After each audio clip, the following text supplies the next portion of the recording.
YouTubers, Ed Munson aboard Oasis 2019 Back Cove 41. Today's project is replacing the pump and the pump switch of one of the shower sump boxes on the boat. It is a bit of a pain because of where it's located on my boat. Other boats may be different, but I thought I'd go ahead and show you just a few things that we have to do on this boat to get it ready to flip it.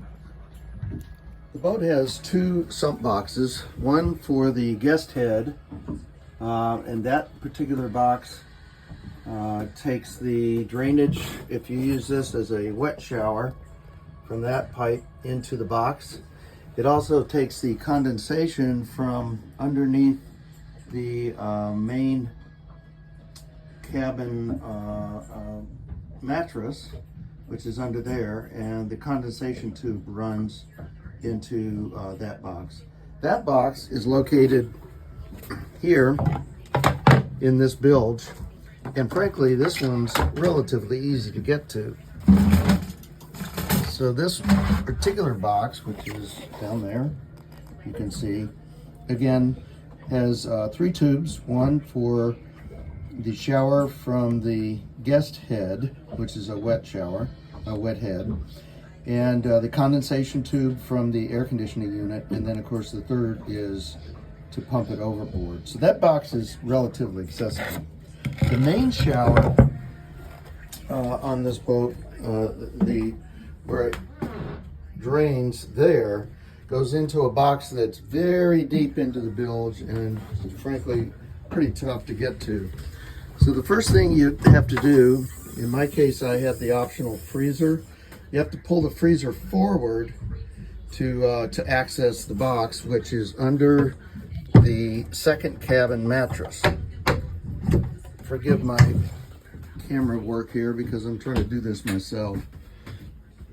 So the first thing you have to do is you empty the cabin out, which in our case, because we're traveling, was a bit of a chore, but here is the mattress, which I folded up under it so that it would be out of the way. Then there's these access panels that are here, and I'll turn the light on, but there is the shower box. You see, here is the freezer that I had to pull out. There is the shower box. So what goes into this? Condensation from the air conditioning unit in the second cabin. Also, you can see there's some water in it. This is where the problem has been for the main shower. This is where it dumps. It comes in, the float switch pops up, turns the pump on, and it pumps the water in this box overboard.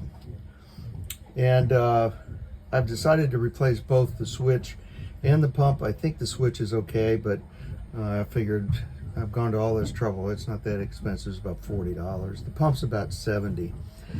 Also to note, the pumps are 24 volt, not 12 volt on this boat. And Rule has discontinued them. Fortunately, I found a couple online and I was able to buy two of them on Amazon, one for a spare. And the reason that was important for me, because the box they make now is larger than this, I'd have to change how it was mounted in here. And also you can see that blue disc, which is the bottom of the pump, and the other pump just literally snaps into that and then you hook it up.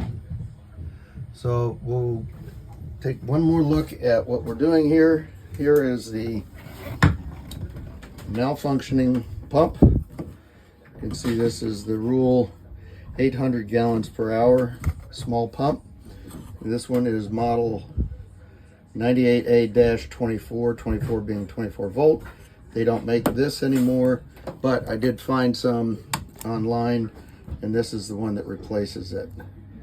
Same size, and you can see this is the basket that I can just snap the pump into, rewire it, and we're off and running. Here's the Rule-O-Matic pump, and also bought that from Amazon as well. And here's the old one. You can see I've already cut the wires off from both of them. So here we go.